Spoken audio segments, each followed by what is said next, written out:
سلام به روی ماه تک تک شما عزیزان. دکتر فرشته هستم، متخصص سبک زندگی سالم. این ویدیو خیلی مهمه چون میخوام به شما نسخه های بسیار کاربردی، مفید و تست شده بهتون بگم که سالیان ساله با خیال راحت داریم برای بیمارانمون تجویز میکنیم. دم دسته تو همه خونه ها هست و شما میتونید با استفاده از پیاز نسخه هایی رو درست کنید که باعث درمان فیبروم رحمی میشه. هر کیسی تو بدنتون هست میتونید با پیاز درمانش کنید، برای مشکلات قلبی، برای فشار خون، برای قند خون، خصوصا کسانی که مقاومت انسولینی دارن، بدپوست هستن، موهاشون ریزش داره و دوست دارن که دوباره رویش مجدد داشته باشن، برای آلوپسی، برای دردهای مفصلی و تقویت قوای جنسی و برطرف کردن مشکلات جنسی چه در خانم‌ها و چه در آقایون. حالا چطور استفاده کنن تو این ویدیو بهش پرداختیم. ممکنه برای بعضی از عزیزان باور کردنی نباشه، اما بزرگان ما میفرمایند غذای شما داروی شماست و داروی شما همون غذای شماست. پیاز هم جزو همون غذاهای دوایی فوق‌العاده است. پیاز تو همه خونه هست و کمتر غذاییه که داخلش پیاز نداشته باشه. بهتون میگیم چطور استفاده کنید. چرا بعضی از افراد نمیتونن استفاده کنن؟ چون خیلی دچار نفخ و گاز معده میشن و اگه اینطور هست چطور استفاده کنن تا از فواید پیاز استفاده کنن. بریم از موی سر شروع کنیم. بیشترین علت ریزش مو برمیگرده به کمبود مواد مغذی، کمبود ویتامین C، ویتامین D، خصوصا ویتامین های گروه B. وقتی مواد غذایی کامل به مو نرسه خب مشخصه دیگه، موها خیلی نازک میشن، شکننده میشن، تا یه حدی رشد میکنه دیگه رشد نمیکنه. اگه میخواین موهای خوبی داشته باشید این کار رو انجام بدید. آب پیاز رو بگیرید، ازش جدا کنید، به همون نسبتی که آب پیاز هست 1 فنجان آب بهش اضافه کنید. یعنی معمولا برای یک پیاز بزرگ 1 فنجان آب کافیه. آبم اضافه نکردین مشکلی نداره، اما به خاطر اینکه اولین بار هست و میخواین تست کنین بهتره رقیق شده باشه. وقتی پوست سرتون عادت کرد دیگه نیازی نیست آب اضافه کنید. در هر صورت آب اضافه میکنید و دوست دارین نتیجه رو چندین برابر کنین، کمی روغن زیتون یا نارگیل بهش اضافه کنید و اینو رو سرتون اسپری کنید. 2-3 ساعت قبل از حموم با نوک انگشتاتون خیلی آروم ماساژ بدید و اجازه بدید 2-3 ساعت رو پوست سرتون بمونه و بعد شستشو بدین. اینو تکرار کنید. در هفته 1 بار اینو تکرار کنید، مداومت کنید و 1 ماه به خودتون فرصت بدید. ما قبلا هم ویدیویی راجع به پیاز داشتیم که دوستان کامنت گذاشتن. اون ویدیو مخصوص ریزش مو بود. کامنت گذاشتن که ما این راهکار رو انجام دادیم و خیلی خوب بوده و ازمون تشکر کردن. شما میتونید تجربیاتتون رو و اگه بیماری خاصی داشتین که با پیاز درمان کردید میتونید برامون بذارید. اگه میخواین که پوستتون بیمه بشه در مقابل نور آفتاب و اشعه یووی که همه نگرانش هستن، پیاز بخورید. چرا ما آسیب میبینیم در مقابل اشعه یووی؟ زمانی که آنتی اکسیدان های بدن ما کم باشه، مخصوصا ویتامین آ، ویتامین ای، ویتامین سی، این ویتامین های مهم که آنتی اکسیدان های فوق العاده هستن کم باشه. ذخایر ویتامین سی زیر پوست هست، اگه کم باشه پوستمون خیلی آسیب پذیره. در حالی که اگه ما این کمبود نداشته باشیم این همه لازم نیست نگران آفتاب باشیم. شما اینجا با زدن یک روغنی که خاصیت ضد آفتابی داره یا با یک کرم ضد آفتاب SPF 30 میتونید راحت باشید و نگرانی نداشته باشید. پس کمبود آنتی اکسیدان ها رو جدی بگیریم. برای کسانی که ریزش موی سکه‌ای دارن یا داخل ریشاشون به صورت سکه‌ای نقطه ریخته، اینا چی کار کنن؟ چطور استفاده کنن؟ خیلی خوب اثر میذاره و 73% موهای از دست رفتهشون برمیگرده. واقعا معجزه است. برای این کار شما میتونید یه پیازو از وسط تیکه کنید و یک برشی روی این قسمت ها ماساژ بدید. اگه این کار براتون سخته، آبش ازش جدا کنین، داخل یک اسپری بریزید و برای یک پیاز متوسط نصف فنجانی بهش آب اضافه کنید، هم بزنید و اسپری کنید رو قسمت هایی که مو نداره و اینو تکرار کنید در طول روز. بعد از مدتی میبینید حدوداً بعد از 20 روز 2 هفته متوجه میشین که موها جدید در اومده. حتی میتونید سرکه هم استفاده کنید. برای اینکه دیگه نسخه رو تکمیل کنیم میتونید یک بار پیاز بزنید، میتونید یک بار سرکه استفاده کنید و ادامه بدید، یا یکی از اینا رو ادامه بدید تا این مشکلتون حل بشه. من بیماری داشتم حدوداً 5 سال با این مشکل درگیر بوده. داروهایی که استفاده میکرده یک مدت جواب میداده و دوباره برمیگشته، به محض اینکه داروهاشو قطع میکرده دوباره میریخته. من این مشکل براش ریشه‌یابی کردم. بهش گفتم تو به شکل افراط‌گونه داری قند مصنوعی میخوری، نمیدونم چه ماده غذایی رو، اما داری افراط میکنی. و گفتن من سوپرمارکت دارم و دائم دارم شکلات میخورم، بیسکویت میخورم، هم احساس ضعف کنم کیک میخورم و همه اینا حاوی قند مصنوعی و همون باعث شده بود که هم تومای سرش داشته باشه و هم داخل ریشاشون. وقتی اینا رو قطع کردن بعد از 2 هفته رویش مجدد موها رو داشتن. برای درمان انواع سرفه‌ها، خلط پشت حلق، سینوزیت، از همین پیازی که دم دست همه هست، تو همه خونه هست استفاده کنید. خیلی درمانو براتون سریع و راحت میکنه چون آنتی بیوتیک قویه. من معمولا به بیمارانم میگم شما یه پیاله عسل بذار جلوت، یه پیاز متوسط و همینطور ورقه بزن داخل پیاز و بخور. من به برادرم اینو پیشنهاد دادم و انجام داده بود، میگفت اشک ریختم و خوردم، ولی چون اعتماد داشتم و میدونستم که موثره چند روز این کار رو انجام داده بود برای درمان سرفه هاش که خیلی خوب جواب داده بود بهش و اخلاطی که پشت حلقش حس میکرده کاملا از بین رفته بود. گاهی وقتا این اشک ریختن هم خوبه. همینطور که دارین پیازو پوست میکنین و باعث شده که اشک از چشماتون سرازیر بشه، همین کار بهترین راه برای پیشگیری و درمان آب مرواریده. اگه درگیر آب مروارید هستید این کار رو انجام بدید و گاهی وقتا به عزیزانتون هم فرصت بدین پیاز پوست بکنن تا چشماشون از بسیاری از بیماری ها در امان باشه. دوستان، پیاز سرشار از ویتامین C. حالا شما هر بیماری که دارین به خاطر کمبود ویتامین C باشه مفیده. اگه خونریزی از لثه دارین، اگه بدپوست هستین، اگه به محض اینکه تو آفتاب میرین دچار آفتاب سوختگی میشین، یه دستتون یا اینکه بازوتون بدنتون به یه جایی میخوره بلافاصله کبود میشه که اینا برمیگرده به کمبود ویتامین C، تون سرما میخورین دچار بیماری عفونی میشین، حتما پیازو تو رژیم غذاییتون بذارید و به شکل‌های مختلف ازش استفاده کنید. خیلی وقتی بهشون میگی پیاز میگه من نمیتونم بخورم چون دچار نفخ میشم، اذیت میشم، دردهای قلبی بهم دست میده، تنگی نفس بهم دست میده و اصلا نمیتونم بخورم. بله واقعا برای بعضی اینطور هست. به ماده فروکتان داخل پیاز حساسیت دارن و این ایجاد گاز و نفخ میکنه. اما شما عزیزان میتونید پیاز پخته بخورید و خبر خوش اینه که تمام خواصی که پیاز خام داره، پیاز پخته اگه با شعله آروم و ملایم باشه بیشتر خواصش رو حفظ میکنه. همین که پیاز پخته داخل غذا باشه بیشتر خواصش رو به آب اون غذا میده. پس جای نگرانی نیست. فقط پیاز رو به شکل‌های مختلف هر طور که میتونید استفاده کنید. بریم سراغ مشکلی که اکثر خانم ها باش درگیر هستن. کیست سینه، کیست رحم، فیبروم، هر جای بدن شما کیست داره پیاز بخورید به شکلی که میگیم.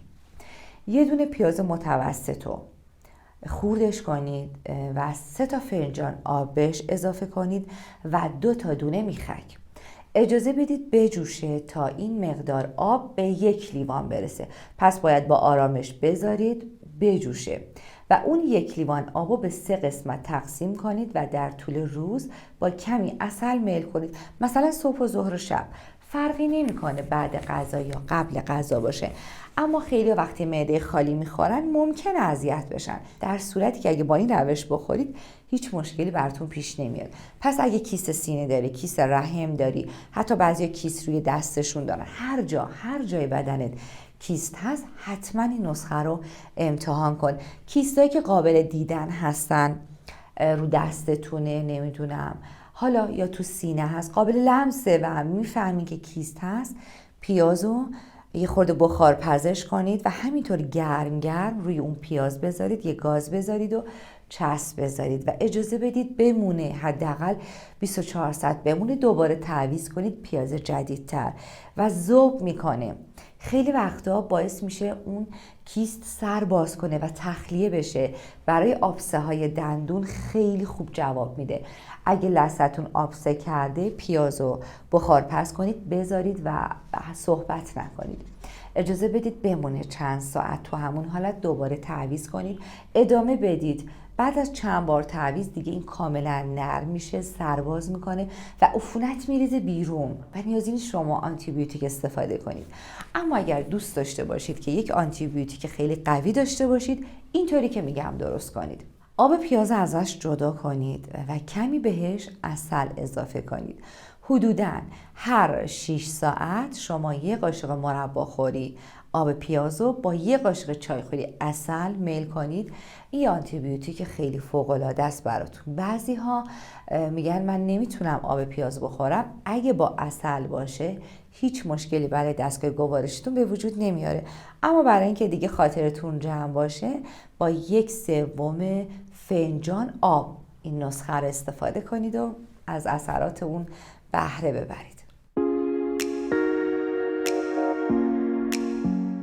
خب مشکلات جنسی. کسی که پیاز میخوره و مداومت داره به خوردن پیاز، تقریبا یه چیز محالیه که مشکلات جنسی داشته باشه، ضعف قوای جنسی داشته باشه، چه در خانوم ها و چه در آقایون. دوستان، پیاز اگه شما مرتب استفاده کنید کاملا این مشکل برطرف میشه. من این نسخه رو به خانوم هایی دادم که کاملا سرد بودن از لحاظ جنسی و خودشون هم نمیدونستن چیکار کنن، حتی سالها داروی شیمیایی مصرف میکردن، اما اندازه‌ای که از پیاز نتیجه گرفتن از داروهای شیمیایی نتیجه ندیدن. پس قبل از استفاده از هر راهکاری اولین امتحان کنید، همراه غذاتون پیاز بخورید. اما اگه نمیتونید پیاز خام بخورید، به صورت اختصاصی پیاز استفاده کنید. این که فقط تنها تو غذاتون باشه نه، اون کفایت نمیکنه. یه پیاز کوچیکو آب پز کنید و کمی بهش عسل اضافه کنید و به هر شکلی هست مصرف کنید اگه میخواین مشکلتون برطرف بشه. اما اگه آقایونی که ضعف اسپرم دارن، اسپرماشون سالم نیست، جهش نداره، اینجوری که میگیم بخورن، پیازو خورد کنید یا رنده، هر طور که میلتونه، و داخل روغن زیتون، مهم روغن زیتون باشه چون ما اینجا ویتامین ای لازم داریم. داخل روغن زیتون یه سر تف بدید، با شعله کم خوب تف بدید و 1-2 تا تخم مرغ، بهتره که تخم مرغ خونگی باشه، اضافه کنید بهش. اگرم نبود که همین تخم مرغی که دارید و به مدت 40 روز هر روز این صبحانه رو بخورید. ممکنه خیلیاتون بگین خب تخم مرغ باعث کبد چرب بشه. بلکه کبدتون تحریک نشه، بعد از این صبحانه کمی روغن استفاده کنید. تقریبا 1-2 تا قاشق آب لیمو ترش تازه استفاده کنید، هیچ مشکلی پیش نمیاد. خیلی از ورزشکاران میان این هورمون تستوسترون رو به خودشون تزریق میکنن یا مکملش استفاده میکنن. میخوام یه جایگزین خوب بهتون بگم. دوست من، شما که داری این کار رو انجام میدی، بدون که داری اون غددی که داره ترشح میکنه هورمون تستوسترون رو، اونو کلا تنبل میکنی و اونو از کار میندازی و شما مجبور هستین همیشه استفاده کنید. واقعا این کار رو انجام ندید وقتی راهکارهای به این خوبی وجود داره. پیاز به خاطر ترکیبات ویژه‌ای که داره دقیقاً کمک میکنه به غددی که هورمون تستوسترون رو ترشح میکنن و جالب اینجاست پیاز طوری تنظیم میکنه هورمون تستوسترون رو که در حد تعادل باشه، نه بالاتر باشه و نه پایینتر باشه. شما دوست عزیزی که داری ورزش میکنید، حتما تو وعده‌های غذاییتون پیازو بذارید، چه به صورت خام و چه به صورت پخته، حتما بذارید، به خاطری که کوئرستین داره و کوئرستین داخل پیاز از تمام سبزیجات بالاتره، میزانش بالاتره و همون کمک میکنه به این که هم شادتر باشید، با نشاطتر باشید و هورموناتون در تعادل باشه. ممکنه برای خیلی سوال پیش بیاد، پس پیاز باعث افزایش هورمون تستوسترون میشه و مناسب خانم ها نیست؟ نه، اینطور نیستش.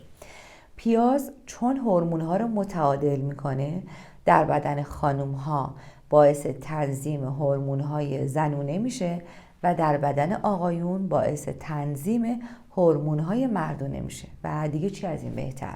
کلی باعث سلامتی نشاط و استحکام استخوان‌ها میشه. ما برای اینکه استخوان‌های سالمی داشته باشیم نیاز به ویتامین C داریم، نیاز به کلسیم داریم، فسفر داریم، پتاسیم داریم.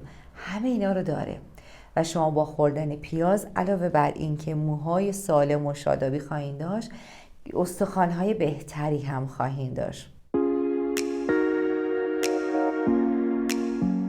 قلب عضو خیلی مهمیه چون خون رو پمپاژ میکنه و اگه قلب ما ضعیف باشه به مرور زمان ما خیلی کم انرژی میشیم، خیلی زود خسته میشیم و به اندازه کافی نشاط نداریم، خوشپوست نیستیم چون گردش خون ضعیفتر میشه.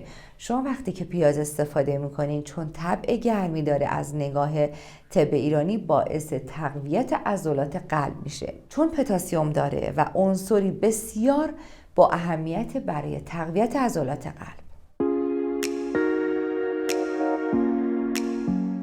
واقعا اگه ما یک سری تغییراتی تو زندگیمون به وجود بیاریم در لایف استایلمون و مداومت داشته باشیم، لازم نیست این همه نگران انواع بیماری ها باشیم و ذهن ما رو درگیر کنه. ما اهداف دیگه ای داریم و اگه بخوایم تمام انرژیمون رو برای درمان بیماری ها بذاریم، نگران بیماری ها باشیم، پس کی زندگی کنیم؟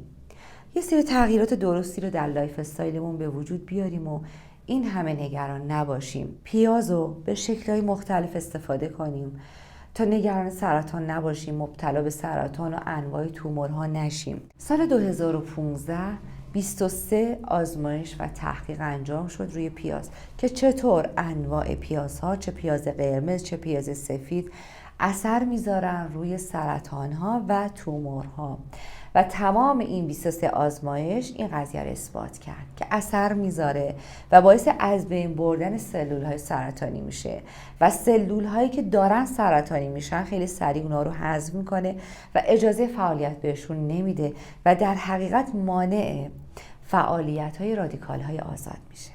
اگه بخوام که در انتهای این ویدیو یه آسپرین طبیعی بهتون معرفی کنم، اون پیازه. سر سفره‌تون بذارید. اگه تا حالا پیاز خام استفاده نکردید، آروم آروم سر سفره‌تون بذارین تا دستگاه گوارشتون بهش عادت کنه، اما زیاده روی در خوردنش نکنیم. تو خوردن هر چیزی اگه زیاده روی کنیم درست نیستش و مسئله سازه. وقتی هم که میگیم یه ماده غذایی مفیده، لازم نیست هر روز استفاده کنیم. حتی ما در هفته 2-3 بار هم استفاده کنیم، اون فوایدش رو برای ما داره. اگه دستگاه گوارش حساسی دارید، در هفته چند بار پیاز خام و با روش‌هایی که بهتون گفتیم استفاده کنید. با لایک و کامنتتون باعث بشید که یوتیوب این ویدیو رو به افراد بیشتری نشون بده. مراقب سلامتیتون باشید.